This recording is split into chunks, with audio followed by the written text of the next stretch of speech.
Então, estamos aqui iniciando hoje os seminários sobre pesquisa acerca da responsabilidade de empresas com a ditadura. São seminários que visam discutir metodologias de gestão de pesquisa sobre a complexidade de empresas com as ditaduras, porque a gente estuda outros casos que não são brasileiros, né? Promovido pelo Centro de Antropologia e Arqueologia Forense da Universidade Federal de São Paulo. Hoje nós estamos aqui recebendo o professor e pesquisador Pedro Campos. Obrigado, Pedro. O Pedro é professor do Departamento de História da Universidade Federal Rural do Rio de Janeiro, atuando no programa de pós-graduação em História da mesma universidade e no programa de Economia Política Internacional da UFRJ. Possui graduação em História pela Universidade Federal Fluminense, mestrado em História Social pela mesma instituição e doutorado em História também pela UF. Em 2015, ganhou o Prêmio Jabuti na área de Economia pelo livro Estranhas Catedrais, as Empreiteiras Brasileiras e a Ditadura Civil-Militar. Desde 2018, é bolsista jovem cientista do nosso estado, programa da FAPERJ, e desde 2019, bolsista Produtividade do CNPq. Atua nas áreas de História Econômica Social, Ditadura Civil-Militar Brasileira, Estado e Políticas Públicas e História da Política Externa Brasileira. É um dos coordenadores do LEI, Laboratório de Economia e História da Rural, Federal Rural, e membro do POLIS, Laboratório de História Econômica e Social da UF. E eu poderia acrescentar, pela nossa conversa anterior aqui também, que é membro do GT, o Grupo de Trabalho Empresariado e Ditadura. Pedro, agradeço muito a sua disponibilidade em vir aqui conversar conosco, a palavra é sua. Tá ótimo, Edson. Bem, boa tarde a todas e todos. Queria dizer que é uma satisfação enorme poder participar dessa atividade com vocês, né? É uma alegria muito grande poder abrir esse canal de diálogo. Queria agradecer enormemente o convite do Edson Pérez, professor Edson Pérez, da equipe do CAF, né? É muito interessante. Eu participo relativamente pouco tempo, trabalho desenvolvido pelo centro e estou realmente muito impressionado de maneira positiva a respeito da qualidade, né? Enfim, da dedicação, do trabalho, do esforço realizado pelo CAF. Né, participei recentemente de um podcast, gostei muito da entrevista e do rol, né, de entrevistas que já foram feitas no podcast do CAF. Então, eu acho que você desenvolve um trabalho realmente impressionante. Queria aqui registrar isso, saudar realmente, né, enfim, a qualidade desse trabalho. O Edson já me apresentou, né, falou um pouquinho sobre a minha trajetória, né, de pesquisas e tudo mais.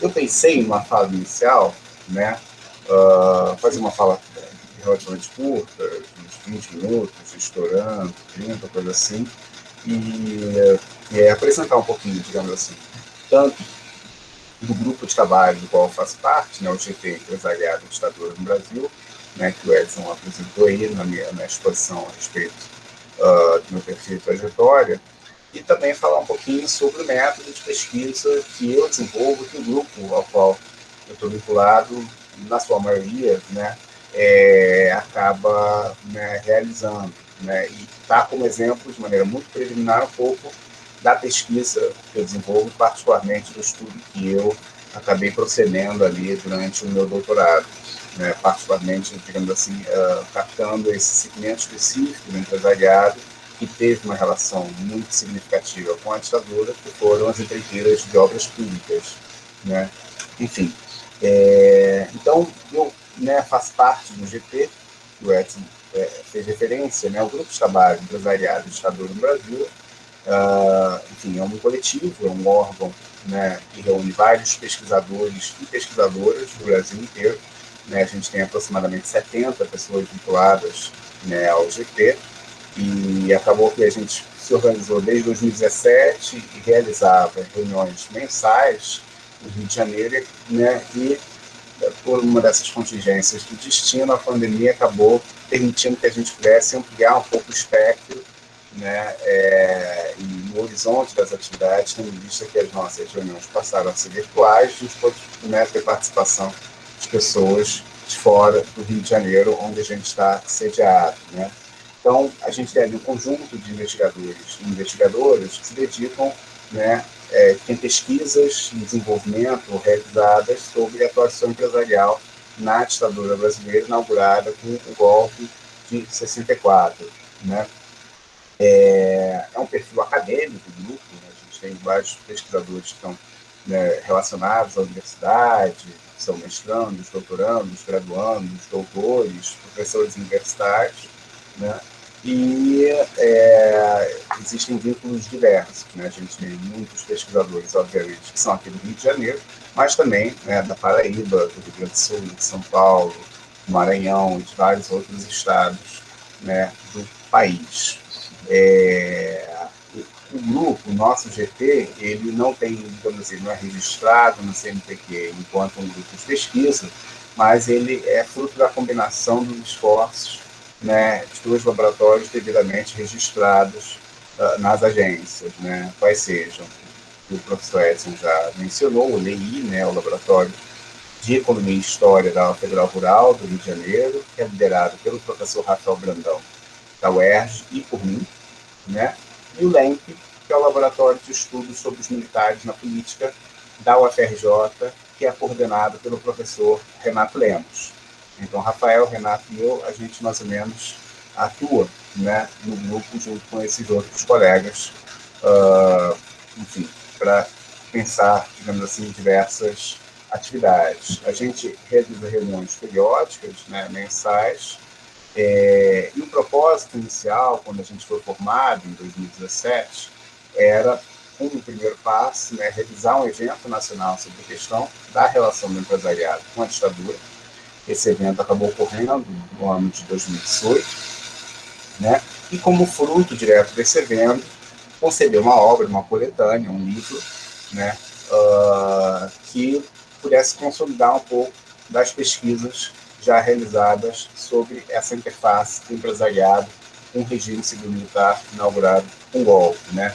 Esse livro acabou saindo no finalzinho do ano passado. É óbvio que ele não abrange todas as pesquisas, todos os estudos, todos os investigadores que se debruçam sobre a questão, mas a gente tem ali um conjunto de 21 textos, né, escritos, 19 textos, desculpa, escritos por 21 autores, né, que abordam casos como Volkswagen, caso Volks, a relação das empreiteiras com a ditadura, das mineradoras, da indústria farmacêutica, os militares e os empresários, dentre uma série de outras questões, né, o caso da usina de Angra, os interesses da Siemens, né, e vários outros textos que estão ali devidamente, enfim, compondo o livro, né. A gente tem um projeto de pesquisa ativo, né, registrado na FAPERJ, da Fundação de Amparo à Pesquisa aqui do estado do Rio de Janeiro, né. E, além disso, é importante indicar que o grupo ele não foi formado do nada, né. Eu procurei o professor Renato e o Rafael para formar o grupo, mas a gente tinha um histórico pregresso, né. Esse grupo acaba, digamos assim, florescendo, frutificando a partir, né, digamos assim, dos restos, né, do colapso de um grupo anterior, do qual a gente também estava devidamente, né, associado. Então, esse grupo foi formado em 2013, é o coletivo Mais Verdade, né, também fundado aqui no Rio de Janeiro, e esse coletivo tinha o objetivo, né, no bojo das atividades da Comissão Nacional da Verdade, de debater uma outra questão, né, digamos assim, tentar trazer a pauta da CNV e das comissões de nível estadual, municipal e institucional para a temática dos beneficiados pela ditadura, das classes sociais que foram favorecidas pelo regime, particularmente da relação do empresariado com o regime, né, civil-militar brasileiro. E a gente justamente buscava, né, tentar inscrever na agenda das comissões essa questão, né, e acabamos participando, né, de uma série de atividades, da Comissão Estadual do Rio, da Comissão Estadual de São Paulo, da Comissão Municipal de São Paulo, vários integrantes nossos formam a VUPS, e a gente, de forma também coletiva, participou dos esforços lá da doutora Rosa Cardoso, né, no GP13, e a gente, né, tem um texto que a gente escreveu coletivamente, liderado por um colega querido, né, do grupo, que é o Demiano Bezerra de Mello, que é os civis que colaboraram com a ditadura, né, abordando justamente, sobretudo, os empresários que atuaram tanto no golpe de 64 como nos mais de 20 anos do regime. Enfim, e a gente, tanto no GT Empresarial de Ditadura como antes, no Coletivo Mais Verdade, tem como referência muito a obra do René Armand Dreyfus, né, em seu livro 1964, A Conquista do Estado, tanto pela pesquisa monumental que ele desenvolveu, né, com a chave do arquivo do Peixe, lá no Arquivo Nacional do Rio de Janeiro, né, o Arquivo de Estudos de Pesquisa de Estudos Sociais, esse órgão empresarial militar que teve um papel decisivo, né, no golpe de 64, e não só no golpe de 64, não só na derrubada do regime democrático, na instalação de um regime ditatorial, mas também na concepção, né, de uma proposta de reformulação do Estado capitalista brasileiro, né, em prol das empresas, como diz o Dreyfus, para a criação de uma ordem empresarial no país, né, e na elaboração de projetos de políticas públicas que eram, em boa medida, a ser implementados a partir do golpe, né, criação do Banco Central e várias outras medidas que foram implementadas, né. Enfim, e óbvio, a gente não usa a obra do Dreyfus como referência só por conta da pesquisa dele, né, como também por conta das orientações teórico-metodológicas que ele traz, né, então toda a base em Dreyfus, toda a base em Gramsci, desculpa, a respeito da qual vou falar daqui a pouco, mas também, principalmente, digamos assim, pela forma como ele vê o golpe, que a gente tenta estender, né, para o regime como um todo, né. Ele acaba concluindo que não se tratou de um golpe exclusivamente militar, né, mas sim de um golpe civil-militar, sendo que esse elemento civil não deve, segundo parte da historiografia traz, né, ser entendido de uma maneira amorfa e genérica, como toda a sociedade civil, né, aderiu à ditadura e ao golpe de 64. A gente olha esse elemento civil, inspirado em Dreyfus, a partir de um viés classista, que a gente, né, deve qualificar em termos de classe social o que é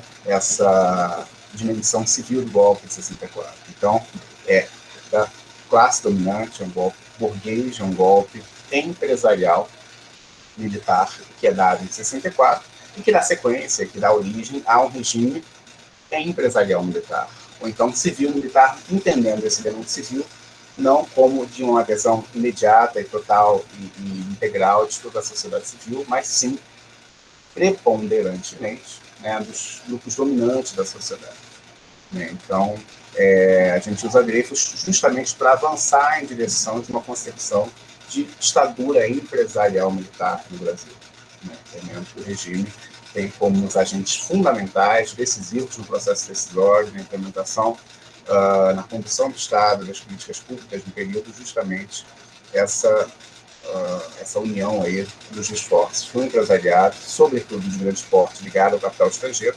né, com os militares, com os oficiais militares conservadores, né, tendo visto que, obviamente, toda a corporação militar também é bastante diversa, e a gente teve justamente, né, o afastamento dos militares de perfil mais progressista e nacionalista ao longo da ditadura, né, dando origem justamente na própria homogeneidade que caracteriza, em boa medida, as Forças Armadas desde então até os dias atuais, né. Enfim. Então, o nosso GT, né, participou da elaboração do relatório da CNV. A gente tem outras atividades também que acho que é importante mencionar. A gente tem as nossas conexões internacionais, de forma institucional e também em nível individual. Então, eu e outros colegas lá fazemos parte da rede internacional sobre processos repressivos, ditaduras em período de sindicatos na América Latina, coordenado, né, com uma iniciativa da querida amiga que vocês trouxeram no mês passado aqui, que é a professora Vitória Basualdo, né, grande parceira, amiga e companheira de vários trabalhos conjuntos, né. Então, a gente também tem as nossas, digamos assim, ligações, né, não só com ela, mas com outros contatos no exterior, né? A gente participa, em geral, dos encontros da rede. A gente vai participar diretamente do encontro da rede que seria promovido no ano passado, vai ser realizado agora em maio desse ano, que vai ser o terceiro, depois do encontro realizado em Buenos Aires e em La Plata, em 2018 e 2019, respectivamente. E também a gente tem, enfim, simpósios temáticos no Encontro Nacional e Regional de História, né? A gente tem um conjunto de lives que estão disponíveis no YouTube, dentre outras atividades. Né? Só para apresentar um pouquinho o que a gente faz no nosso GT. Enfim, no que diz respeito ao método de trabalho, né? E aí falar um pouquinho sobre o meu método e o método do grupo, né? Não existe uma coerência, a gente não tem, digamos assim, uma conformidade teórica e metodológica única e exclusiva dentro do nosso grupo de trabalho. A gente tem um conjunto, uma certa diversidade de abordagens, mas existe uma certa preponderância, e particularmente eu me inclino, né, por uma concepção para entender essa relação fundamental que a gente problematiza, essa relação capital-Estado, né, a partir de uma chave, né, lastreada em Marx, Gramsci e Lanças, né, entendendo que o Estado é um Estado classista, é um Estado marcado, né, pela composição das classes sociais que compõem a sociedade, a formação econômica e social, e que para entender o Estado capitalista contemporâneo, né, a gente precisa entender como essas classes sociais e frações estão organizadas no âmbito da sociedade civil, né, e como essa sociedade civil, de fato, compõe, né, o Estado, numa acepção, né, baseada ali nos cadernos de Cássio e Gramsci, ampliada de Estado, ou integral de Estado. Ou melhor, o Estado não está separado da sociedade conforme, né, o ordenamento metodológico do pensamento justnaturalista liberal, mas sim o Estado ampliado é essa sociedade que abrange a sociedade civil, abrange, né, a sociedade como um todo e particularmente, né, os chamados aparelhos da sociedade civil ou aparelhos privados de hegemonia.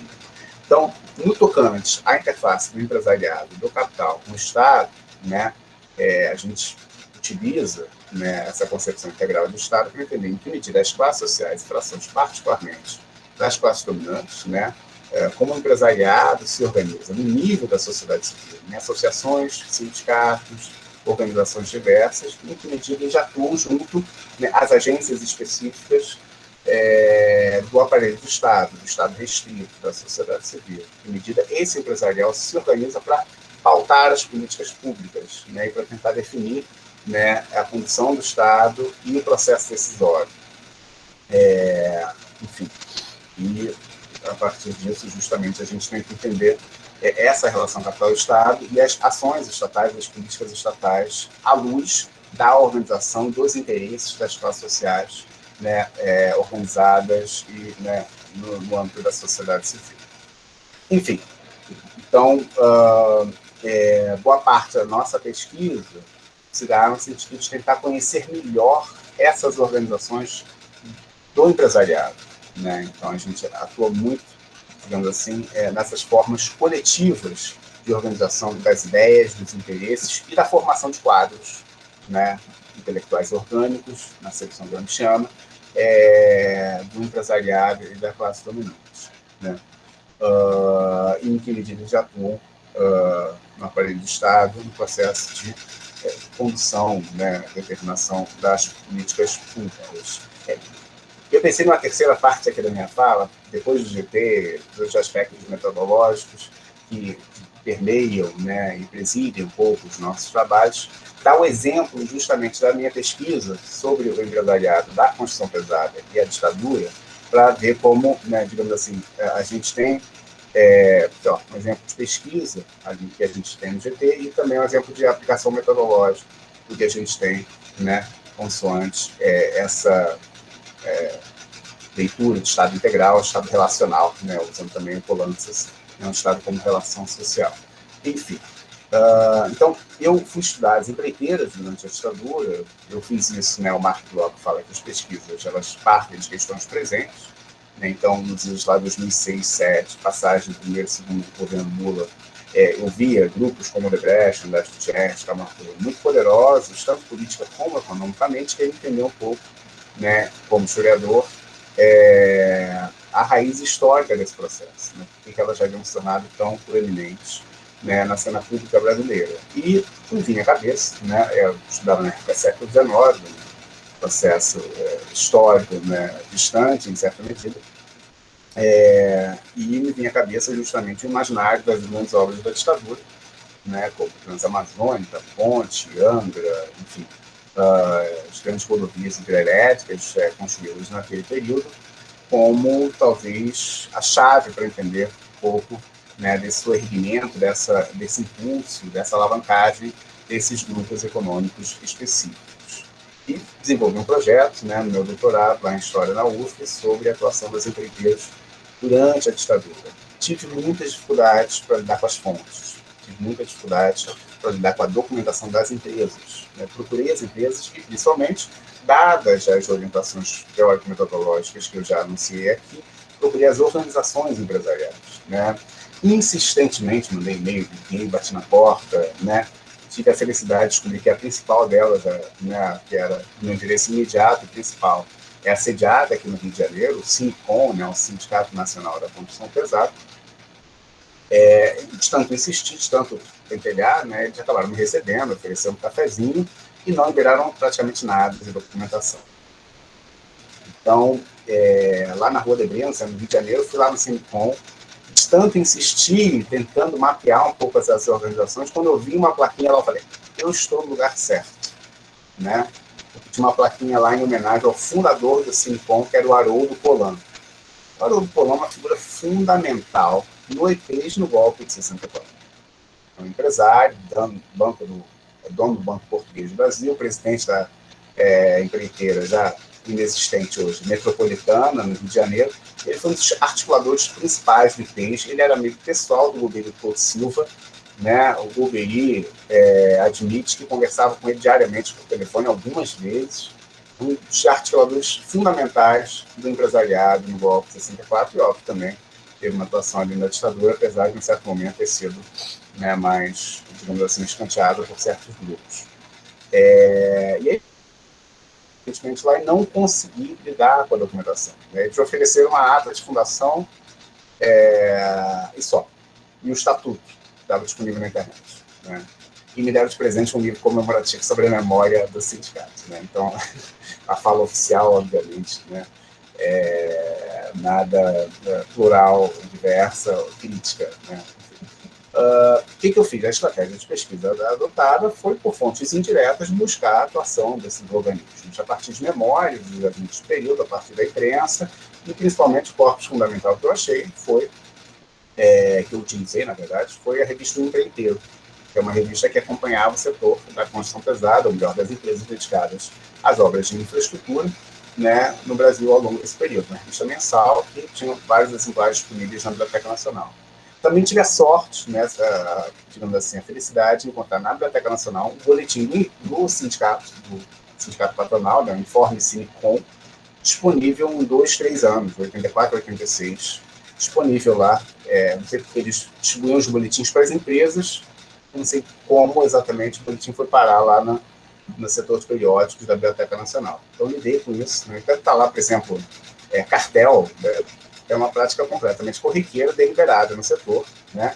O SINCOM anunciava assim, o SINCOM vai dividir obras entre as empresas do sindicato. Descaradamente. Né?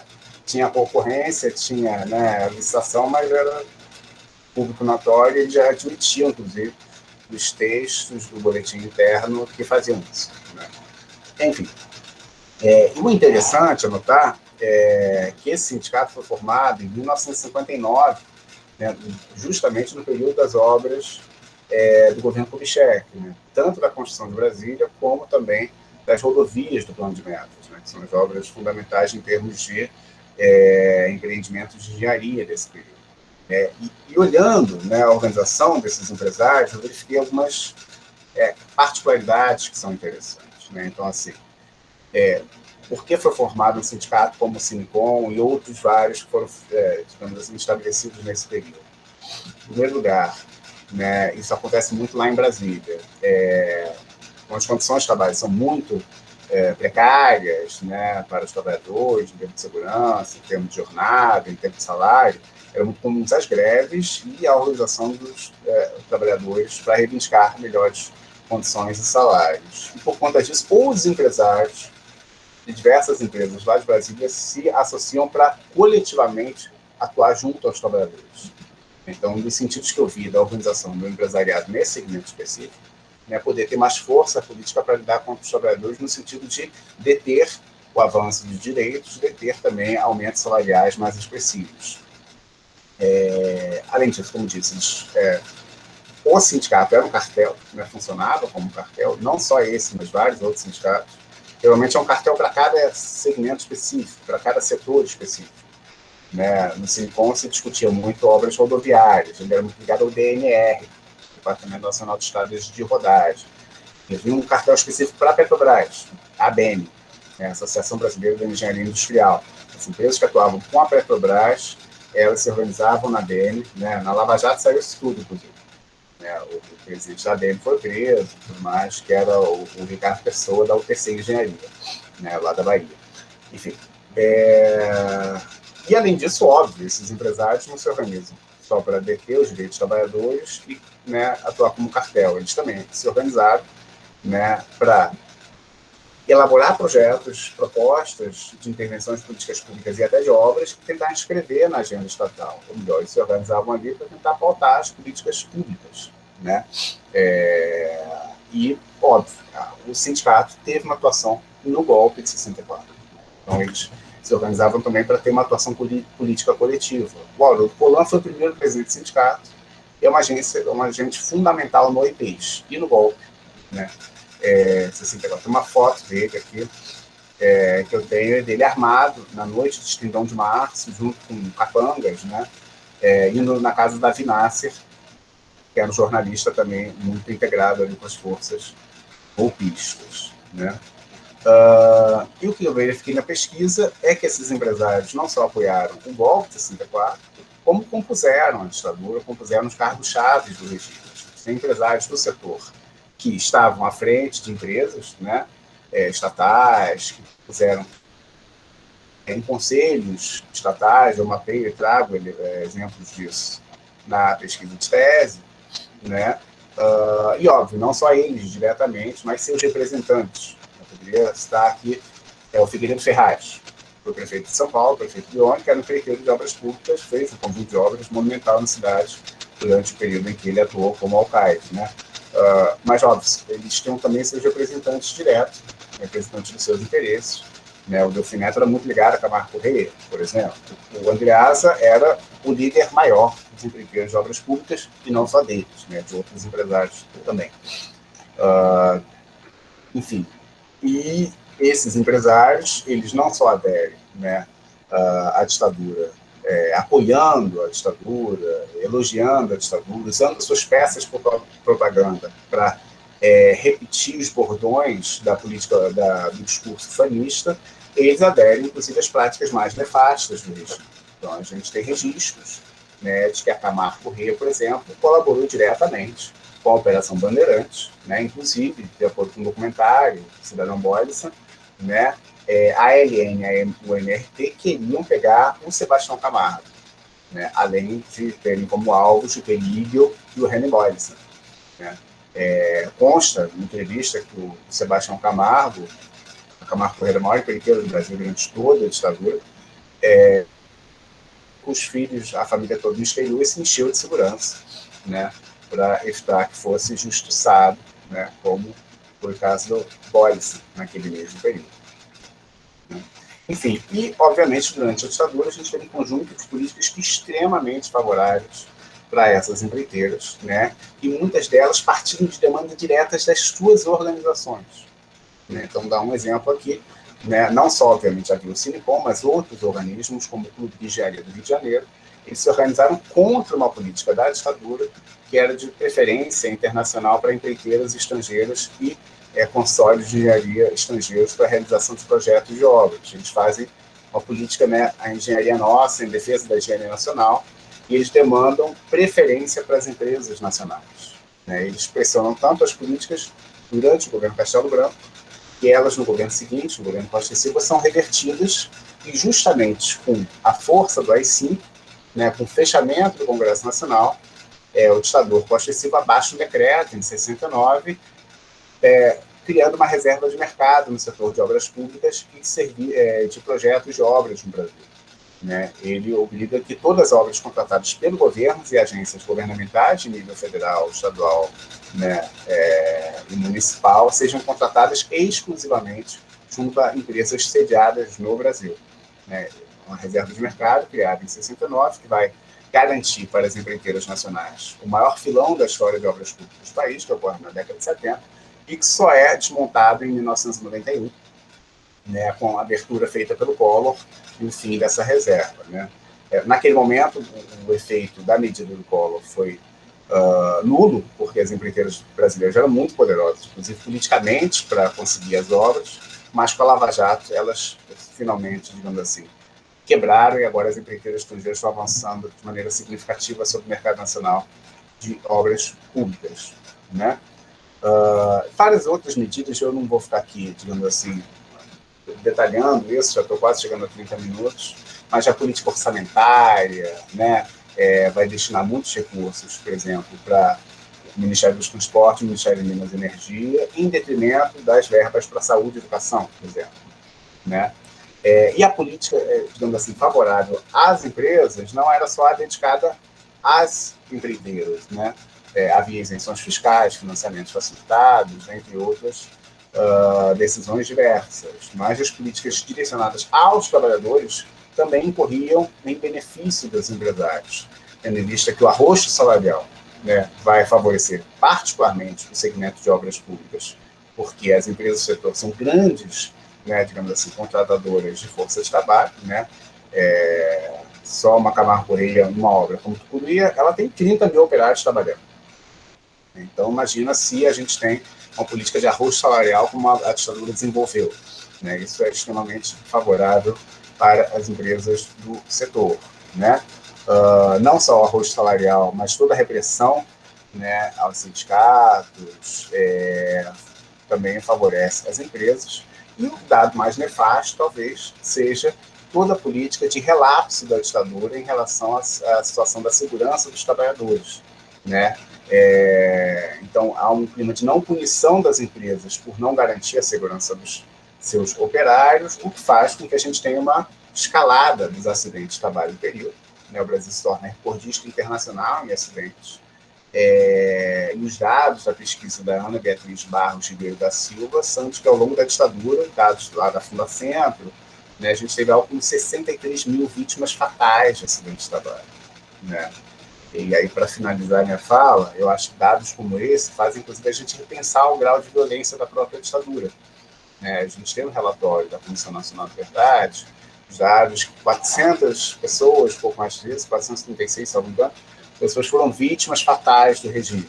É óbvio que a gente não pode, digamos assim, definir o grau de violência do regime político a partir de quantitativamente o número de mortes. Isso, né, é inadequado. Existem várias outras formas de violência diversas que foram realizadas, mas o fato é que números como esse acabam dando, digamos assim, argumentos para figuras como o General Mourão, a Folha de São Paulo e outros, para falar que o Brasil teve uma ditadura mais branda que as suas vizinhas no Cone Sul e na América Latina.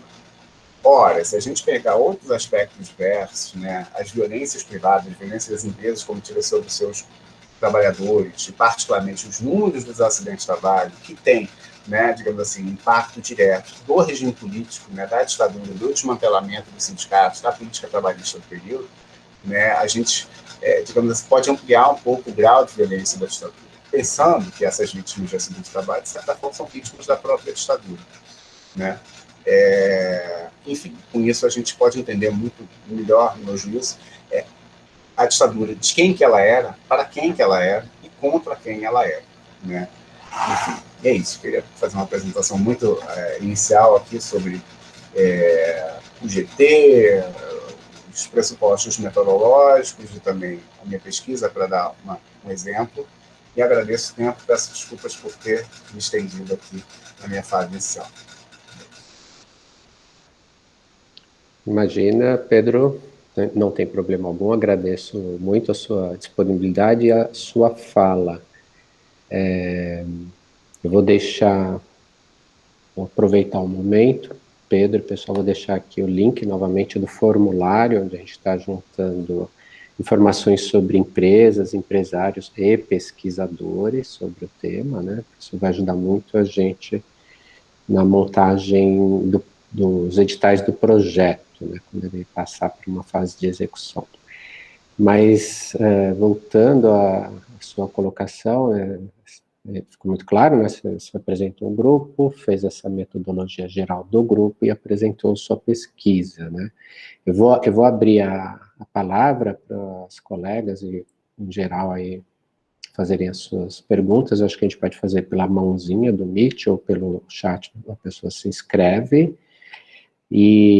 Mas eu queria já te fazer uma pergunta. Eu tenho algumas questões, né? Quando você colocou a sua pergunta, a sua pesquisa em particular sobre as empreiteiras, mas eu vou fazer uma inicial, que é o problema das fontes, quer dizer, esse projeto atual, ele vem de uma demanda do Ministério Público Federal, então ele visa produzir ao final, com os relatórios finais, ações judiciais, quer dizer, ele tem um foco na judicialização do tema, né? Nós tivemos, exceto agora com o caso da Volkswagen, mesmo assim com vários limites, né, que a gente pode e deve discutir numa próxima sessão aqui nossa, há pouco ato de justiça em relação às empresas e os empresários, né? Pouco não, vamos dizer, real, nenhum ato de justiça, exceto esse recente.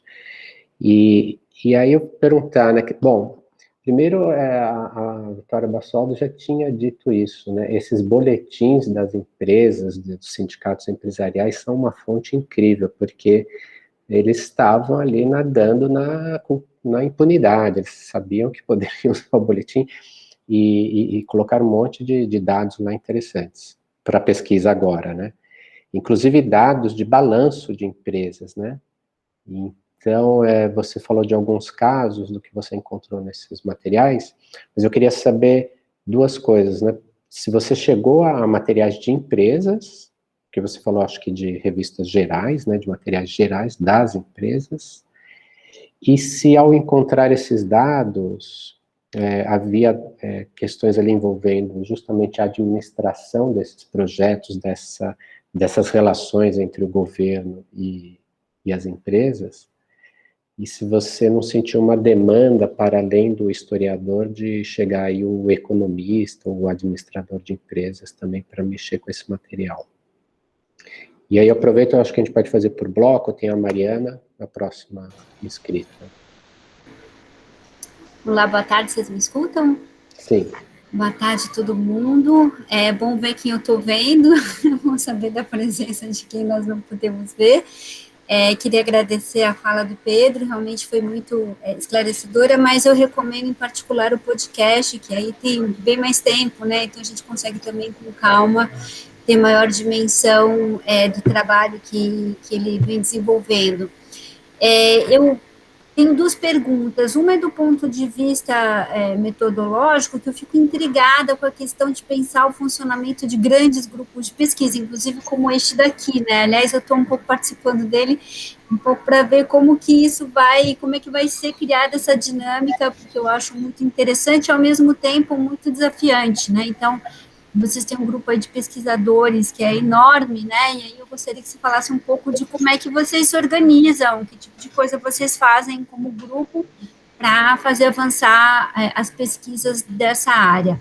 E a outra pergunta é uma pergunta que tem também um lado metodológico, mas aí tem mais a ver com o conteúdo mesmo das pesquisas, que é pensar o que diferencia, eu acho que, quer dizer, durante muito tempo, a gente tentou pensar a ditadura militar em termos desse recorte político, do que significava a repressão política em relação ao histórico de repressão que nós temos de longa duração dentro da história do país, né? E esse recorte a gente vem pensando em função de considerar modalidades de vítimas para além do político ou politizar algumas modalidades de vítimas que nós considerávamos vítimas, digamos, sociais, né? Quer dizer, que sempre foram vítimas da repressão por parte do poder instituído. Então, a minha dúvida é um pouco pensar a respeito de como é que vocês fazem um recorte, ou não, da questão da relação dos empresários com a ditadura em comparação com a relação dos empresários com o poder, sempre, né? E aí pensar um pouco as especificidades e o que nisso pode ser, digamos, visto como algo em particular, que assume determinados traços distintivos em relação a outros períodos históricos. É isso, obrigada. Se tiver mais alguém que queira fazer a pergunta nesse bloco, pode aproveitar, se não passamos a palavra para o Pedro. Acho que vai então, Pedro, pode ir. Tá ótimo. Bem, agradeço as questões aqui do Edson, da Mariana. Muito interessante mesmo, né? Coloca uma série de desafios aqui. Bem, sobre as fontes, né, do Edson, vamos lá.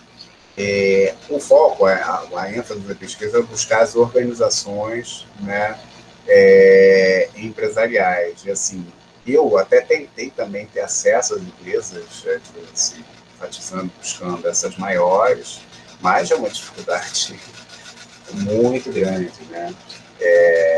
Eu não consegui ter acesso direto à documentação das empresas. Eu lembro até que na época, eu fiz a pesquisa, um pouquinho depois, conversei com alguns colegas.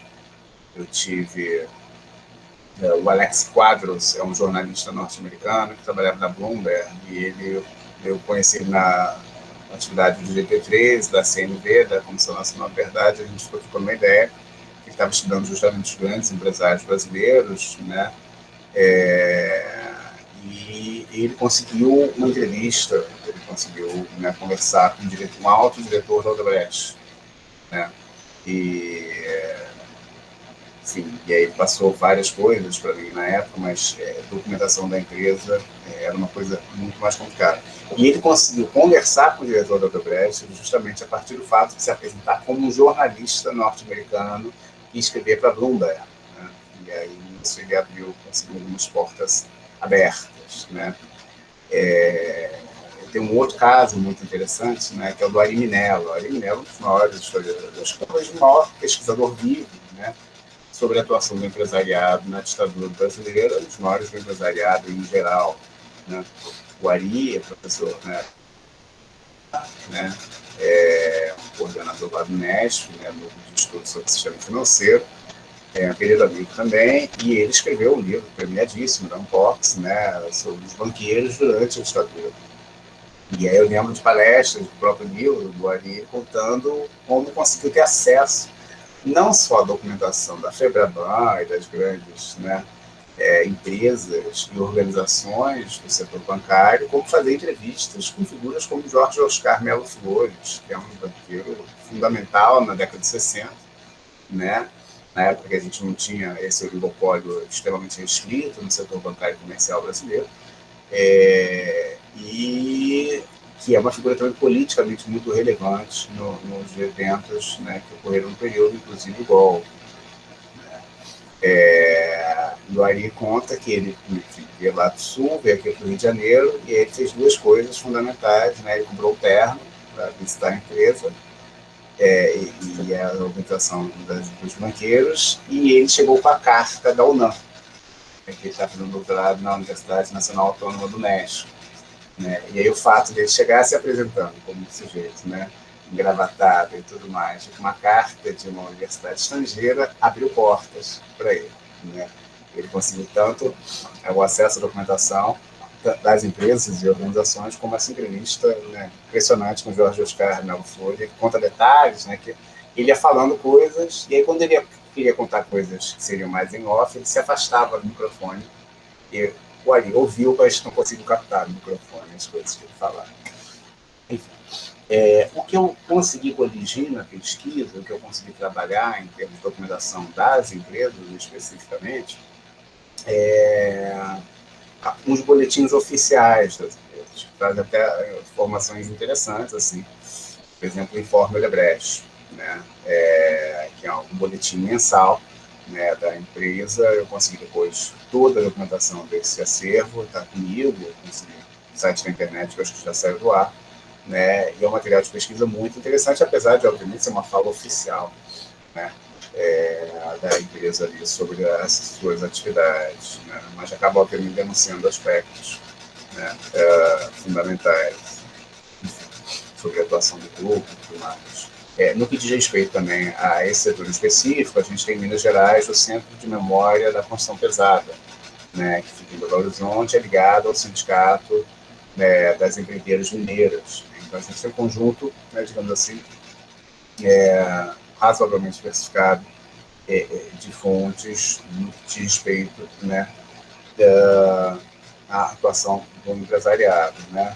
E, por fim, né, a gente tem um conjunto de memórias também muito interessantes, né. Então, o Wilson Quintela, que era uma espécie de número 2 da Camargo Corrêa durante a ditadura, escreveu um livro, né, com um título sugestivo de Memórias do Brasil Grande, falando das grandes obras da época da ditadura, que ele ainda se atém, né, aos termos ufanistas ali do próprio regime.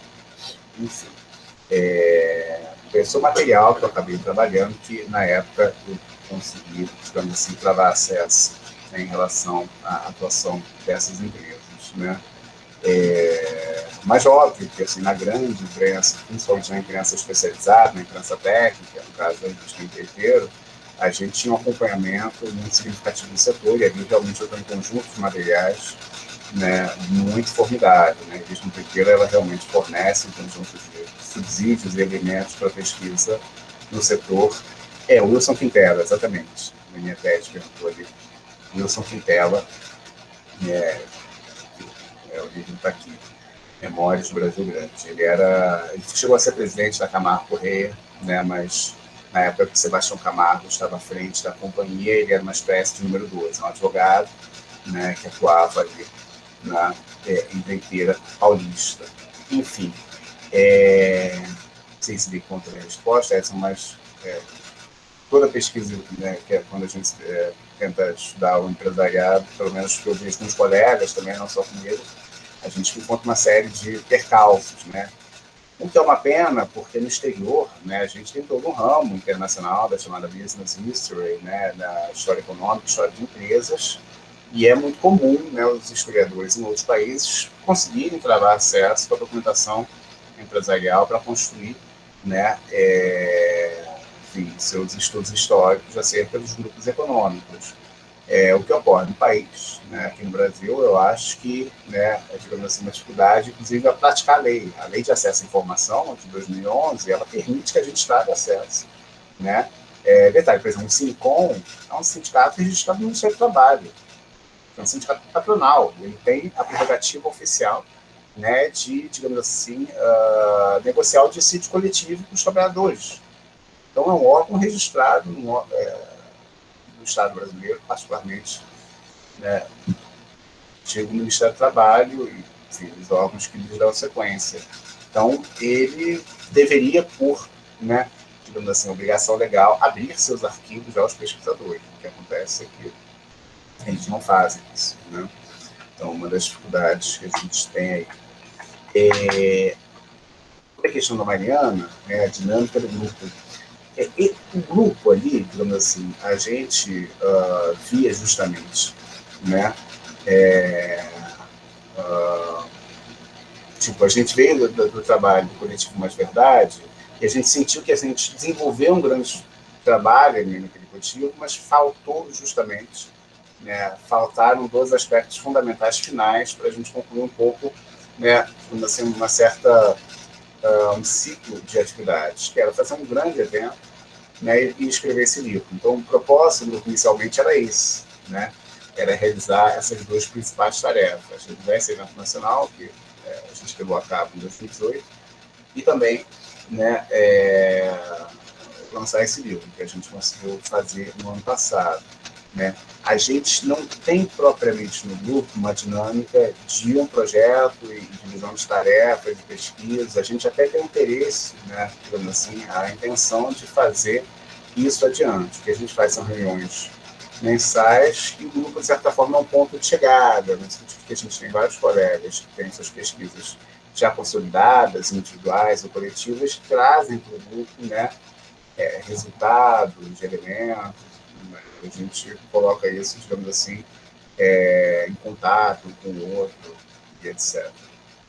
Mas, por exemplo, né, a possibilidade de um edital aqui, né, do CAAF, mas já abre margem para a gente lá dentro repensar um pouco isso até avançar na construção de um perfil mais de pesquisa do grupo, à medida que a gente, né, digamos assim, apresentar um projeto, ou coisa assim, que eu acho que seria ótimo, um avanço significativo para as nossas atividades ali, né?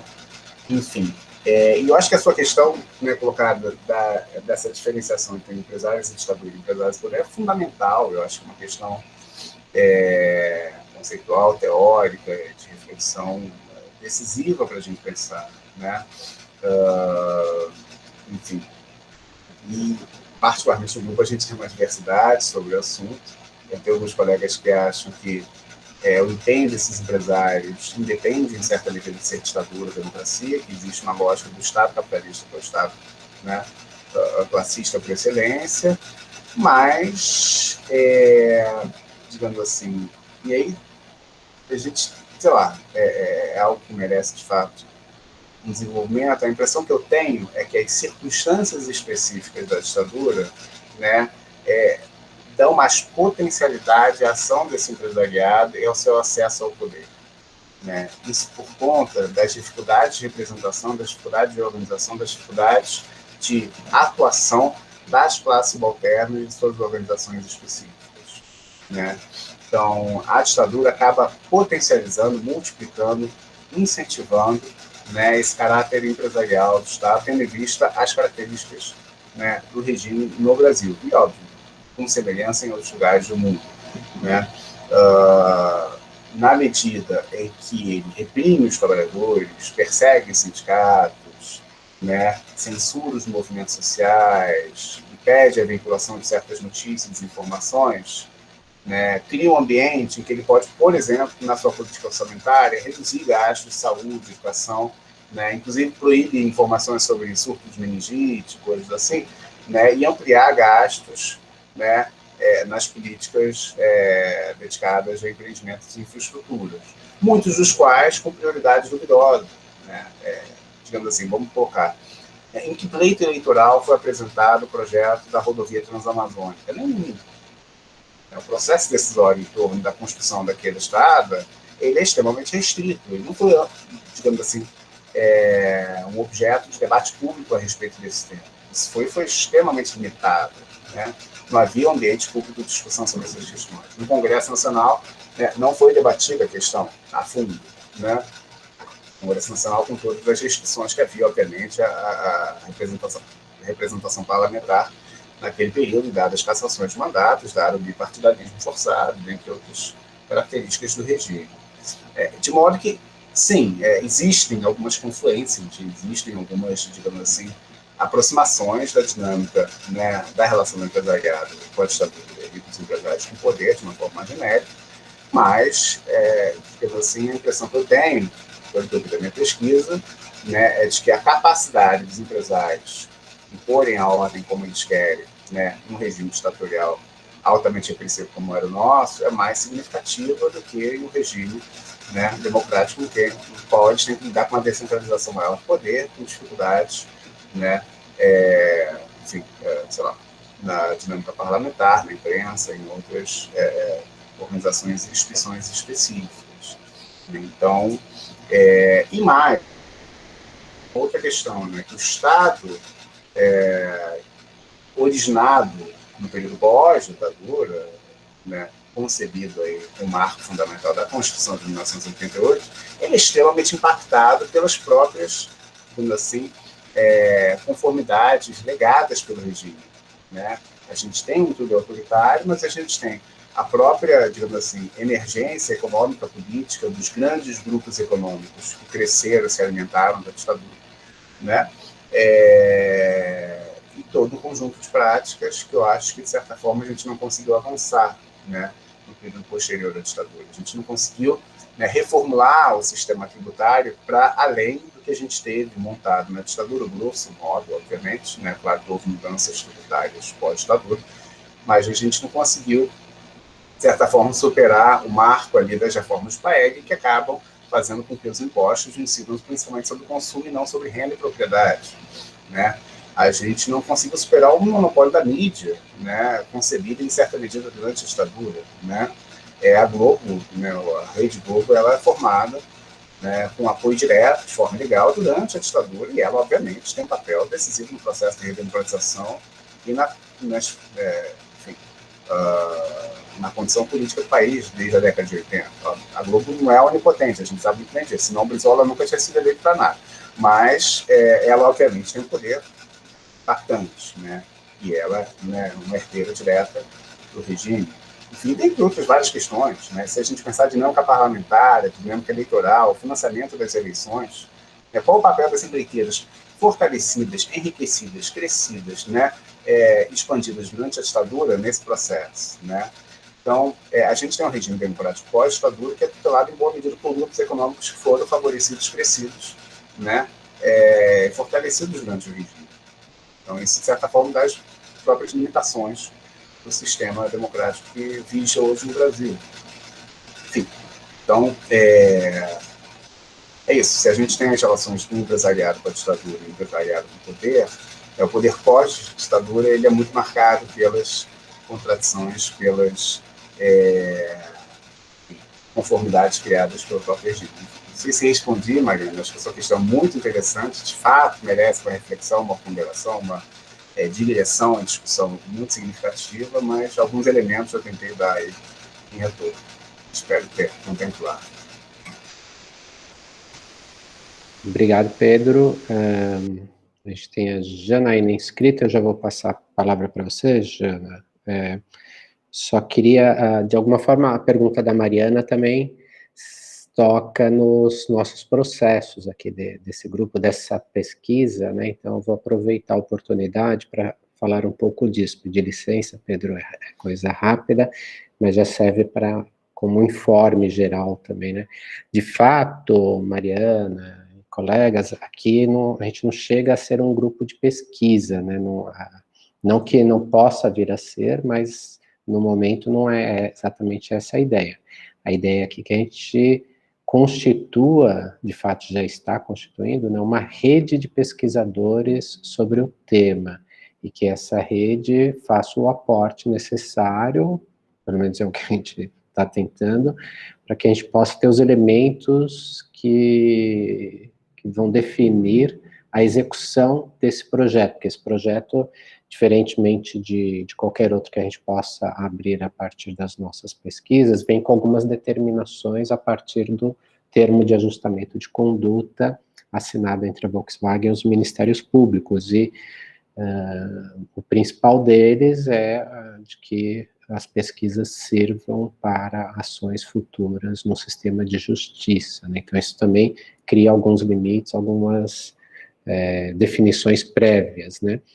E aí eu gostaria de passar um informe sobre o que está sendo discutido com o Ministério Público até o momento sobre os editais. Então, a ideia é que o valor vai chegar no CAAF e a gente dispare editais de contratação de pesquisas que se deem através de pesquisadores responsáveis, e esses pesquisadores responsáveis dos possíveis grupos é que vão montar, quer dizer, que vão trazer a sua própria equipe a partir do vencimento, quer dizer, de passar ser aprovado, ter o seu próprio projeto aprovado nos editais. E a ideia dos editais é lançar 10 editais, até o momento está sendo acordado, no valor de R$170 mil cada um. Cada edital é dedicado a uma empresa, seria dedicado a uma empresa. No momento, a ideia é que 9 editais já teriam os nomes das empresas previamente definidos, isso faz parte do TAC.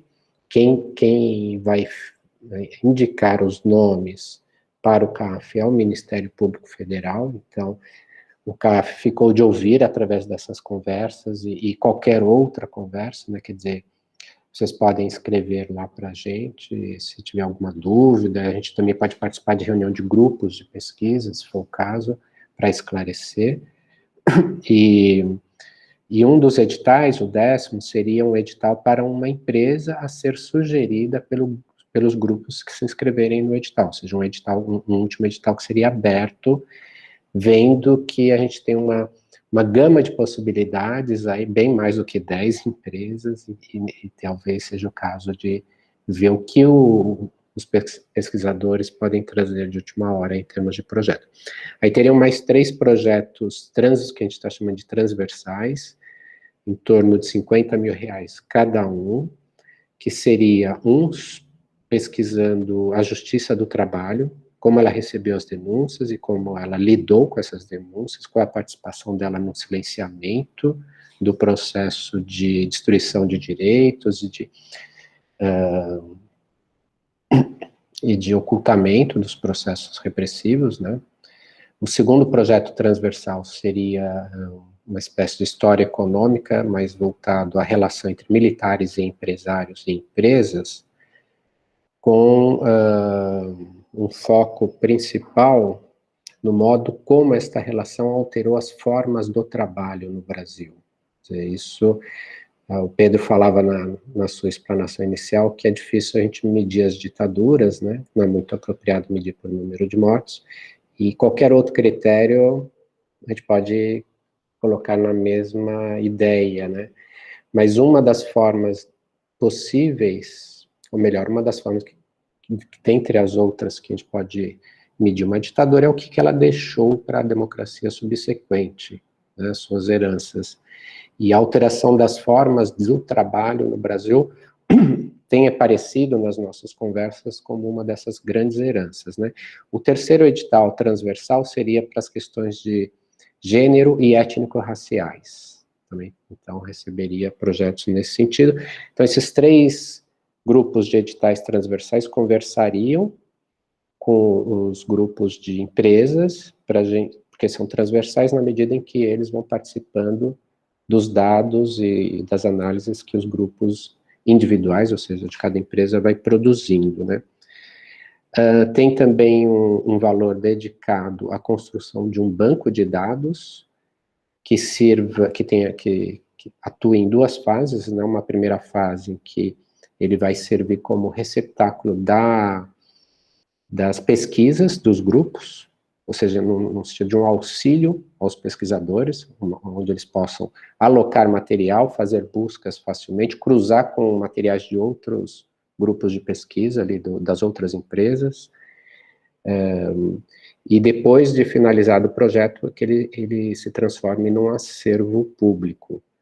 Público, obviamente, respeitando aquilo que são dados sigilosos e aquilo que são dados de livre acesso, né, público no sentido de que é um bem público. E, para além dos financiamentos possíveis, a gente está pensando na montagem de um grupo de advogados que também tenha 2 funções inicialmente, e esse seria um grupo, em princípio, voluntário. A primeira função seria dar aporte jurídico aos pesquisadores, né? Na Argentina a gente teve casos em que as empresas se aproveitavam do grande aparato jurídico para paralisar alguns pesquisadores, então dá um suporte, né, nesse sentido. E um segundo objetivo é a gente estudar o caso Volkswagen, que é o nosso caso brasileiro, né, que chegou a algum termo, e ao final desse projeto de pesquisa, poder sugerir ao Ministério Público Federal, ou aos sindicatos, ou qualquer movimento, ou grupo que queira abrir os processos, os meios que foram já usados, os meios que não foram usados, enfim, abrir o leque de possibilidades de acesso ao sistema de justiça. E aí eu vou passar a palavra já, mas eu vou só retomar minha pergunta, Pedro, faltou só uma coisinha, que é a gente está com uma preocupação em que essas equipes tenham um caráter multidisciplinar, né? Então, você falou do acesso aos documentos, mas na hora da leitura, eu sei que você transita pela história, pelas áreas disciplinares na história e economia, mas fico pensando o quanto não valeria a gente ter nessas equipes o administrador de empresa, o economista, que saiba ler algumas informações para além daquilo que o historiador vai ter possibilidade de acessar, né? Ou o antropólogo, ou sociólogo, enfim, dependendo da empresa. E aí passo a palavra, então, para a Janaína fazer a sua pergunta. Vocês me ouvem? Deixa eu ver. Então, Pedro, gostaria de agradecer muito a sua palestra, digamos assim, sua exposição. E aí eu teria algumas perguntas, algumas observações e perguntas para fazer, mas sobretudo voltada para a questão da relação direta das empresas com o aparato repressivo, que é o que eu pesquisei mais, é o aparato repressivo, né? E essa questão do caráter da própria ditadura. Então, se costuma uma interpretação hegemônica, atualmente hegemônica, da ditadura, a caracteriza como uma ditadura civil-militar, né? Mas a gente pode questionar isso na medida em que, sobretudo a partir de 1969, os militares, através do Conselho do Alto Comando das Forças Armadas, passou a ter preponderância na escolha dos presidentes militares e, enfim, a estruturação da burocracia do Estado naquele momento tinha uma prevalência, a tomada de decisão nesses órgãos tinha uma prevalência militar. Não obstante, é óbvio que, por tudo que você diz, por tudo que já foi pesquisado, o golpe foi civil e militar, e ele favoreceu, eu gostei muito da sua, da expressão que você usou, que qual foi mesmo? Potencializou, né, óbvio, né, quer dizer, quando você tem um projeto econômico voltado para o capital internacional, para a valorização, né, para favorecer a entrada das multinacionais ainda mais e tal, isso ia acontecer, né? Então, é nesse sentido que eu digo, no nazismo, os empresários tiveram um papel também relevante, né? Mas eles não são, quer dizer, não é empresarial, um governo nazista empresarial. Embora eu não tenho nada contra chamar ditadura empresarial militar ou militar empresarial, né? Porque eu acho que diz muito. O civil é que me incomoda, o empresarial tudo bem. Mas então, gostaria que você tratasse um pouco disso e queria fazer uma observação, né? Quer dizer, você falou 334, se a gente somar desde do primeiro dossiê do qual eu participei, eu fiz 2 dossiês dos mortos desaparecidos da ditadura, participei da equipe, o segundo eu coordenei, que é a versão de 2009, que serviu de base para o relatório da Comissão da Verdade. Então, lá, desde 95, 96, a gente colocava que baseado na Maria Helena Moreira Alves, ela dizia que só nos primeiros meses do golpe tinham sido presas 50 mil pessoas. Então, a gente dizia que a violência tinha, e que, seguindo a pista do Brasil Nunca Mais, de que os grupos que inicialmente foram alvo da repressão eram sindicatos, os políticos ligados ao governo Jango, né, e estudantes, eram esses os grupos privilegiados. E nós não temos muita pesquisa sobre isso, né? Assim como também não temos muita pesquisa sobre a segunda fase, que né, o Brasil nunca mais divide em duas fases a justiça militar, né, a repressão judiciária, digamos assim. Então, é de 64 a 69, de 69 até pelo menos 76, né? Então, assim, a gente não tem um detalhamento grande sobre as vítimas fatais também, né? Então, o relatório da Comissão da Verdade, os clássicos, né, os chamados clássicos vítimas fatais da ditadura, o relatório da Comissão da Verdade avançou muitíssimo pouco em relação ao dossiê dos mortos desaparecidos. E a gente apontava também, desde 95, a questão no campo, que a CPT tinha falado em torno de 1.190 vítimas fatais, mas que era uma contabilidade que vinha dos anos de 75 em diante, que é anterior a isso, não havia uma contabilidade mínima sobre isso. Então, assim, a gente, de alguma maneira, precisa considerar definitivamente, né, os dados que a própria Comissão da Verdade elencou, que eram os indígenas, os 8.100 e tantos indígenas, só de 10 nações indígenas, mais esses 1.190 e tantos camponeses, que isso acho que já deveria ser incorporado por nós como vítimas fatais, além desse dado muito interessante que você apontou das vítimas de acidente de trabalho, né? Então, queria que você falasse um pouco sobre isso. Obrigada. Se não houver mais nenhuma pergunta, a gente passa para o Pedro. Vamos lá, Pedro. Tá ótimo. Bem, agradeço as duas questões, né? Desculpe, Edson, você comentou e, de fato, eu acabei não registrando aqui para comentar, mas o nosso grupo ele tem um perfil multidisciplinar e multi-institucional, né? Então, a gente tem certo predomínio de historiadores no grupo, historiadoras e historiadores, mas a gente tem administradores, é o caso do Marcelo, mas não só ele, né? Ana Paula Bauer, Sérgio Vanderlei, são da administração, né? A gente tem também economistas associados, então Rafael Moraes estudou a Fiesp durante a ditadura, o Pedro Paulo, que é um grande orientador dele, um querido colega também, Pedro Paulo Zalotti Bastos, da Unicamp, orientou e tem pesquisas sobre, né, a atuação ali do empresariado durante a ditadura. A gente tem,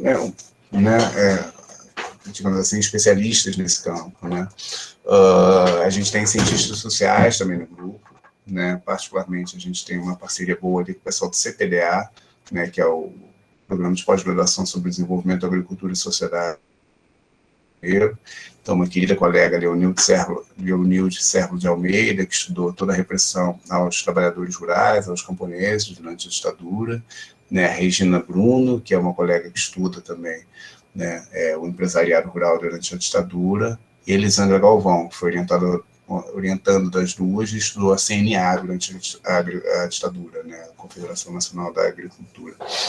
Enfim, então a gente tem um conjunto, né, digamos assim, diversificado de especialistas em alguns campos das humanidades, com um certo predomínio, né, dos formados em História, né, e também uma diversidade institucional. A gente da UF, UFRJ, UERJ, a Federal do Paraíba, né, Estadual do Maranhão, né, da Unesp e de outras universidades no país, também com certo predomínio dos cariocas e fluminenses, né, porque o grupo é sediado aqui, e a gente tem alguns grupos e programas que tiveram um conjunto de pesquisas aqui no Rio de Janeiro sobre essa questão, né?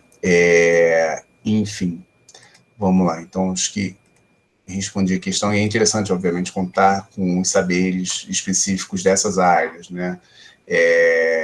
Então, é bacana, por exemplo, agora a gente está tendo, né, esse evento que a gente vai organizar da rede, aqui no Rio de Janeiro, da Rede Internacional sobre Processos Repressivos de Ditaduras, Sindicatos e Trabalhadores, e quem está conduzindo, né, são dois colegas do campo da administração, né, a Alessandra e o Marcelo, e eles têm toda uma discussão no campo da administração sobre, digamos assim, as implicações, né, aos direitos humanos das ações das organizações empresariais, das empresas, né, e aí tem toda uma discussão, digamos assim, sobre a administração, no campo da administração de empresas, acerca dessa questão que a gente incorpora também nos nossos debates, né.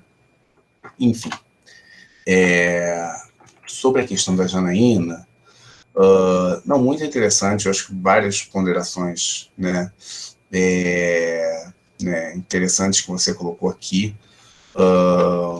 enfim, e é muito particularmente interessante esse conluio, né, essa relação, essa cooperação e colaboração que a gente teve das empresas com o aparato repressivo, né. A gente, obviamente, o caso da Volkswagen, que é um emblema disso, né, ela produzia fichas, relatórios, enviava para a repressão, né, atividades, né, como distribuição de panfletos na empresa, e de acordo com a denúncia do Lúcio Belantani, né, também a fábrica em São Bernardo, lá em Anchieta, foi usada, né, como local de detenção ilegal e tortura, né. Enfim, conforme a gente tem no relatório, no depoimento dele, na Comissão Municipal da Verdade de São Paulo, e no documentário, né, o Cúmplices, o documentário da Deutsche Welle, que fizeram sobre a colaboração da Volkswagen com a ditadura brasileira. Sobre essa questão do regime militar, do regime empresarial militar, do regime civil militar, vamos lá, eu acho que é uma discussão interessante, né? Acho importante a gente se afastar, né, de um debate meramente terminológico sobre a questão, sim, né? Acho que é importante, digamos assim, pensar, né, conceitualmente um pouco o regime, e eu acho que também, sei lá, uma vez conversando com o Rodrigo Pato a respeito disso, ele, olha, acho que já deu essa discussão, vamos debater outras questões, tem tanta coisa para discutir sobre a ditadura, tanto a se estudar, tanto a se conhecer, que não dá para ficar, militar, civil militar, empresarial militar, acho que, enfim, eu acho que tem uma certa estafa dessa discussão, né, mas particularmente, né, eu penso que a gente tem regime empresarial militar, que a gente considerar a ação desses empresários como algo muito relevante na ditadura, que eles não são simples apoiadores externos ao regime, eles de fato compõem o pacto político, o bloco no poder naquele período, se deve a um conjunto de fenômenos, se deve a um conjunto de elementos que estão, digamos assim, incrustados na realidade, né? Eu gosto muito de citar como exemplo, né, as entrevistas de Delfim Neto, que é uma figura, né, extremamente representativa do regime, né, enfim, que foi isso, ministro da Fazenda, do governo Costa e Silva, e Médici, ministro da Agricultura e Planejamento do governo Figueiredo, além de embaixador do Brasil na França durante o período Geisel. E o Delfim, que é meio uma encarnação da ditadura, nosso Martínez de Oz, de certa forma, né, é uma figura que expressa muito a ditadura. Ele, nas entrevistas que ele dá a respeito, né, quando questionam ele sobre como era ser ministro da ditadura, ele fala, era muito tranquilo, minha relação era direta com o presidente da República, nunca entrava um general, nunca entrava um sujeito fardado no meu gabinete, né. O que eu acho que isso expressa, o que eu acho que isso representa, eu acho que isso acaba, né, digamos assim, desnudando um pouco esse caráter empresarial do regime, tendo em vista que o Delfim não estava lá representante dos interesses estritamente dos militares, né? Não houve, durante toda a ditadura, um ministro da Fazenda militar, né? A gente teve, justamente, todos eram, entre aspas, civis, ou melhor, todos eram representantes, né, dos interesses empresariais, né, com frações específicas, com momentos, né, distintos e tudo mais. Mas o fato dele alegar, né, ter uma relação direta com o presidente da República e claramente dispor de uma significativa autonomia para conduzir a política econômica, né, para mim expressa, né, justamente esse caráter, não exclusivamente, não necessariamente preponderantemente, mas enfim, um papel decisivo do empresariado, de certo empresariado, na condução do regime, né? E, claro, a gente sempre se coloca também aquela outra questão, né? Para quem, né? Para quem foi o governo, quem foram os beneficiários, quem favoreceu com a ditadura brasileira, que grupos sociais, que setores, né? E eu acho que, nesse sentido, o empresariado dispõe de um papel significativo, né? Mas eu acho que é algo a se avançar, a se discutir. Eu, obviamente, não quero com isso, de forma alguma, né? A gente coloca isso na introdução do livro que a gente lançou agora, diminuir o papel dos militares no processo político. Pelo contrário, eles são decisivos, são fundamentais, e a ditadura, ela sim tem, né, uma marca, ela tem, digamos assim, um perfil, ela tem uma forma militar, né, que não é algo para ser ignorado, não é algo para ser secundado, não é algo para ser menosprezado. Pelo contrário, isso é fundamental, né? Existe toda uma lógica militar, fruto da doutrina, né, das Forças Armadas, que tem um impacto significativo sobre os meandros, sobre a dinâmica, sobre a forma como se estruturou e se organizou a ditadura brasileira, né? Enfim, de forma alguma, a gente tenta restringir esse papel, né? Enfim, vamos lá. Não sei se eu respondi, mas... E sobre essa questão dos dados, né, é óbvio, quando falei dos acidentes de trabalho, tentei, assim, digamos assim, claro que eu não estou dizendo que a quantidade de mortos é só aquela, ou que a quantidade de mortes expressa o grau de violência da ditadura. A gente sabe que tem as torturas, tem as detenções ilegais, a gente sabe que tem um conjunto de violências diversas que foram cometidas durante a ditadura, a censura, e dentre várias outras violações, né, cometidas naquele período. Agora, justamente para tentar, né, digamos assim, colidir, né, negar e questionar certo discurso ultraconservador, né, que alega, em grau de comparação, que o Brasil teve uma ditadura mais branda que as suas congêneres no espectro regional, né, no Cone Sul, na América do Sul, a gente pode, né, mostrar formas outras de violência, diretas, né, mais conhecidas, mais trabalhadas, típicas da repressão, quais sejam justamente essas: as prisões, né, a tortura e os assassinatos, os desaparecimentos forçados e assassinatos, né. Existem várias outras formas de violência não cometidas, muitas vezes, diretamente pela ditadura em termos estritos, ou pelas empresas, né. Mas a proposta do nosso campo, né, do nosso grupo, é que a gente não pode separar as empresas da ditadura, né. Eu analisei isso, a tese do Marcelo, na semana passada, e a impressão que eu tenho é que existe uma certa marca da não descontinuidade da empresa com a ditadura, se a gente pensar da empresa em si com o regime, particularmente do setor de segurança industrial da Volkswagen com o aparato repressivo, né? Era um oficial que estava à frente do setor de segurança industrial, entrada direta no DEOPS, né? Ele tinha uma entrada direta junto aos órgãos repressivos estaduais. O discurso que consta nas fichas enviadas, né, para a polícia política da ditadura é um discurso típico, né, do anticomunismo do período, né, que os trabalhadores distribuíam panfletos subversivos, perfeito? Então, é difícil a gente identificar, né, onde começa um e acaba o outro, né? Pelo contrário, parece que é isso, é uma composição, né, extremamente harmônica, no mínimo, né? Isso, do sistema de controle interno da empresa com a própria repressão da ditadura. A ditadura, ela disponibiliza o seu recinto, a sua fábrica, para, né, os agentes da repressão entrarem, prenderem um operário, torturarem ali, justamente no setor de segurança industrial da empresa, né, um operário para desmantelar a célula do PCB. Então, enfim, é isso. A ditadura é de quem? É para quem, né? E quem é a ditadura? Então, a ideia é justamente essa, tentar conferir caráter de classe ao regime, né? A proposta do nosso grupo, dos nossos estudos, é justamente entender que, enfim, a ditadura, ela serve em boa medida, ela é obra, né, e tem uma participação decisiva desses agentes, né? E isso, inclusive, tem implicações não só no campo da pesquisa, da definição das interpretações, mas justamente, inclusive, da responsabilização, né, e até, inclusive, com implicações judiciais, né, processos na justiça, como a gente está vendo agora.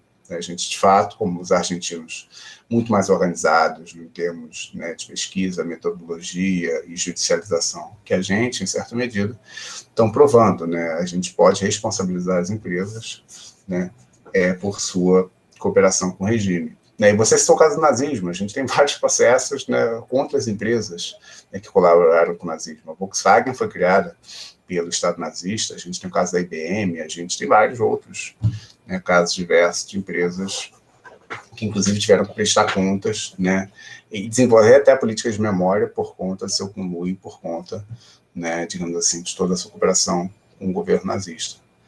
Não estou querendo dizer que a gente vai dizer que é um governo nacional socialista empresarial, né, enfim, mas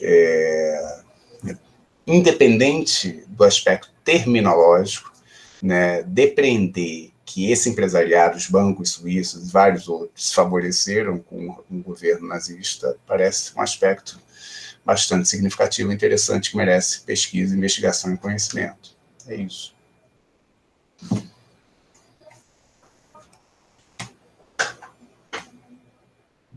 Obrigado, Pedro. A gente está chegando aqui próximo ao fim do nosso tempo planejado. E eu acho que o Zé Carlos tinha levantado a mão, mas se ver agora, a mão não está levantada. Então, qualquer coisa, Zé Carlos, se for o caso, você aciona de novo aí.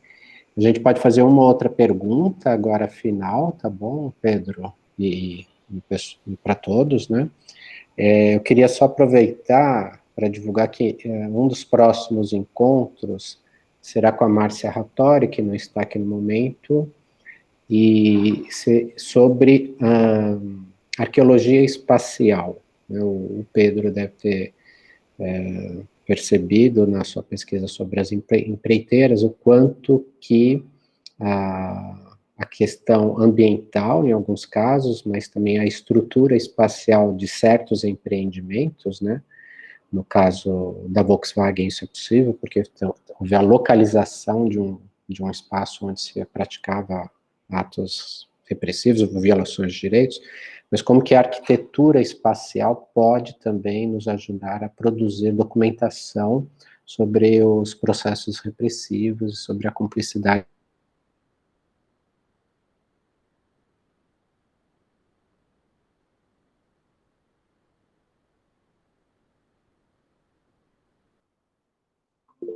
Oi, acho que eu fiquei... Isso.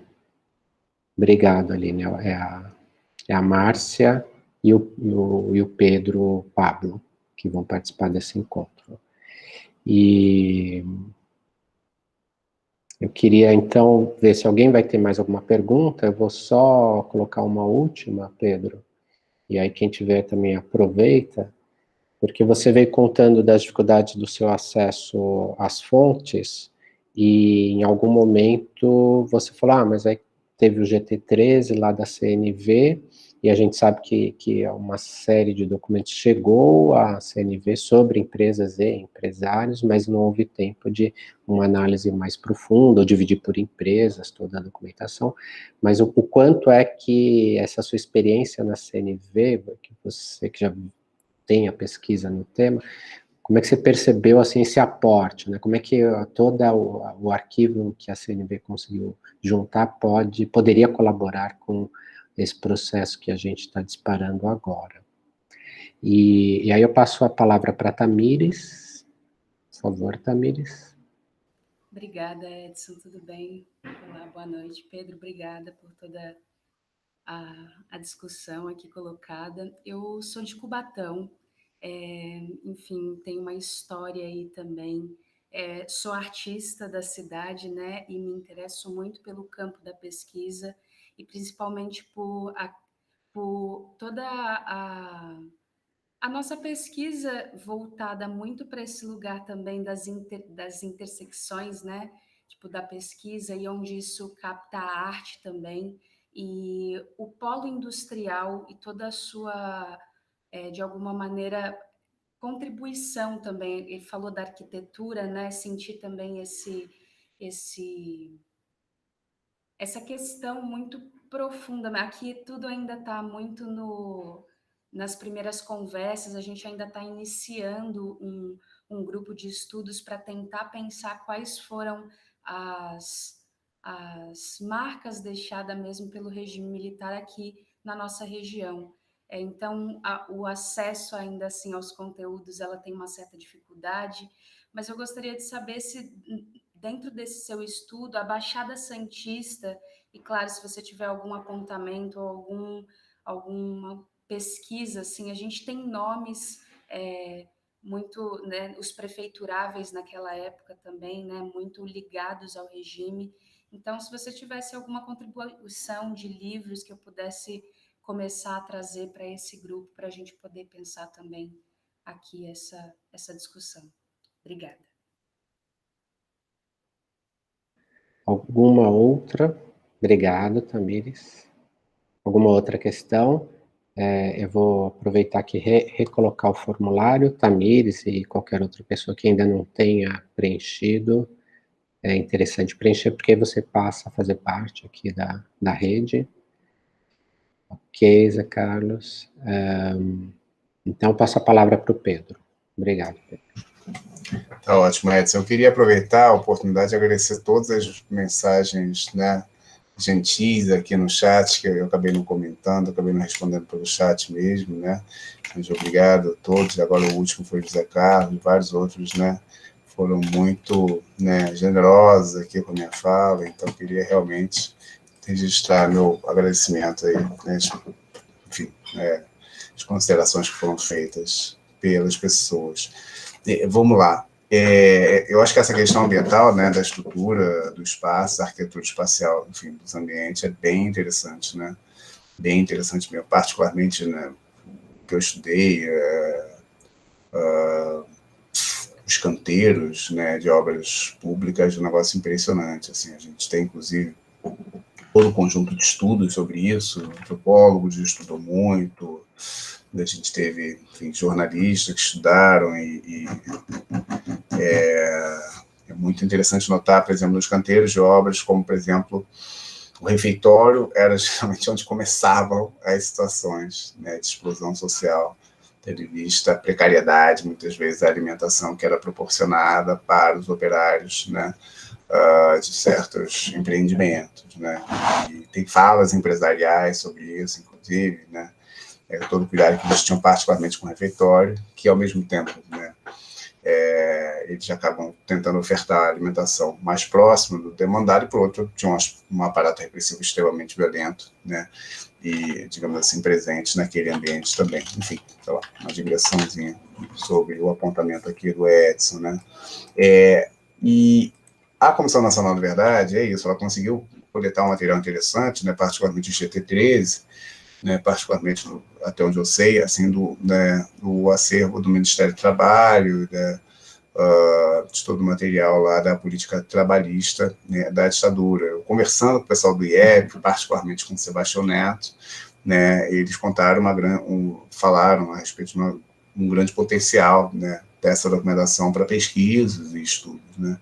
Eu, particularmente, acabei não lidando com isso, mas eu acho que o material, o acervo, merece, de fato, digamos assim, um trabalho mais, né, significativo. É interessante notar isso, né, no bojo das atividades da CNV, né, se levantou, e aí com toda a assessoria da Vitória e de outras pessoas de fora, né, essa documentação lá, enfim, do APESP, os documentos produzidos pela Volkswagen enviados para o DEOPS, que depois foram depositados na PESP, né, então é importante naquele momento de levantamentos que foram feitos, que acabaram, inclusive, né, desaguando, né, em toda a denúncia e no processo movido pelo Ministério Federal contra a Volkswagen no Brasil. Então, enfim, nesse sentido, a Comissão da Verdade teve um papel muito interessante, particularmente ali os trabalhos da Rosa Cardoso, de GT13, tiveram um papel muito rico, né, para a gente avançar nessas discussões que a gente está travando aqui, né.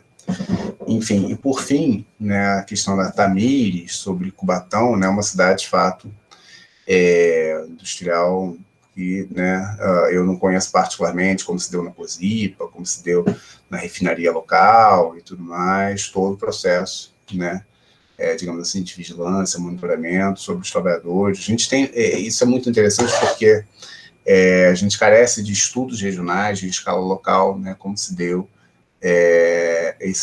a ditadura, a repressão dos trabalhadores e tudo mais. Eu recentemente lidei com algumas pesquisas muito interessantes, né? Por exemplo, em Criciúma, a gente teve um processo similar ao que ocorreu, obviamente em menor escala, em Santiago. A gente teve alguns trabalhadores das carvoarias locais que foram presos e mantidos detidos, né, pouco depois do golpe de 64, no estádio municipal, inclusive do Clube Criciúma, né? E a gente teve a defesa em doutorado, no dezembro do ano passado, da tese do Richard Martins, na Unicamp, que fez uma pesquisa extremamente interessante sobre a relação das empresas, a participação, né, e da colaboração das empresas com a repressão na cidade de São José dos Campos e região, né? Então, ele pegou a Embraer, pegou a Engesa, pegou vários outros grupos econômicos que tinham fábrica ali, montadoras, mostrando como essas, né, empresas tinham uma atuação bastante intensa, né, com os órgãos repressivos, né, e um trabalho formidável, né, uma pesquisa, um levantamento incrível que ele conseguiu realizar, em empresas com alto grau de militarização, né, Embraer, né, entre outros, empresas que estavam ali sediadas, né, a Vibraz, empresas que produzem armamentos e tudo mais. Enfim, mas o caso de Cubatão eu particularmente não conheço, né? Mas na Baixada Santista a gente tem esse livro, né, precioso que acabou de sair, escrito pelo Adriano Gomes Santos, pelo Antônio Fernandes Neto. Eu tive exatamente a Companhia da Oca de Santos, eternamente em berço esplêndido, conforme o Edson Telles trouxe. Eu tive a felicidade, né, de ser convidado pelo Neto e a Adriana para escrever ali, eu acho que foi o prefácio da obra, né? E é um caso assim gritante de uma empresa que colaborou diretamente, não só com o golpe de 64, como uma repressão logo após, né, a derrubada do regime democrático, né? Então, a documentação material que os dois levantaram é impressionante, né? E merece também outros estudos, mas, né, digamos assim, um trabalho em cima dele, porque, de fato, é um material muito significativo que eles conseguiram levantar e que comprova, atesta, né, uma colaboração direta da empresa com o aparato repressivo da ditadura logo após o golpe, não após o AI-5, né, como se deu, como no caso do Volkswagen, mais famoso, e outros que a gente vai ter posteriormente, né? Enfim, e não é exatamente Cubatão, é Santos, né, mas é a região ali da Baixada Santista, é a região, né, litorânea de São Paulo, né, o município vizinho de Santos, né, município vizinho de Cubatão, no caso de Santos, enfim. Mas particularmente, né, particularmente sobre Cubatão eu desconheço, mas acredito que haja estudos, e aí minha ignorância sobre a produção historiográfica em São Paulo sobre isso não permite que eu faça mais comentários, mas acredito que deve haver, né, pesquisas sobre o assunto. Isso. Bom, obrigado, Pedro, pelas respostas. Obrigado também por todo mundo que esteve aqui conosco. A gente está encerrando, então, as nossas conversas de hoje. Reitero aí o formulário para todo mundo que ainda não preencheu, preencher, né? A gente tem uma série de convidados aí listados e em breve a gente dispara tudo pelo e-mail, né? Por isso que é a importância de colocar lá seus dados no formulário. Uma série de debates aí, a gente já está afunilando, né? Daqui a pouco esse termo de ajustamento de conduta será formalizado, né? E a pesquisa se iniciará. Então, a gente está assim, meio que naquela reta final, Pedro. Então, a sua exposição aqui hoje foi muito importante para nós, para a gente aprender um pouco com toda a experiência que você acumulou aí nesses tempos. Então, novamente, obrigado, em nome do CAF, de todos os participantes. Eu que agradeço, dizer que adorei a conversa com vocês hoje, ótimas questões, né, comentários, e estou à disposição, né, para continuar trabalhando aqui. Tá bom. Então, obrigado a todo mundo. A gente se despede aqui. Eu vou pedir para a Desirê a gentileza de encerrar a gravação e nos vemos nos próximos encontros. Beijos e abraços.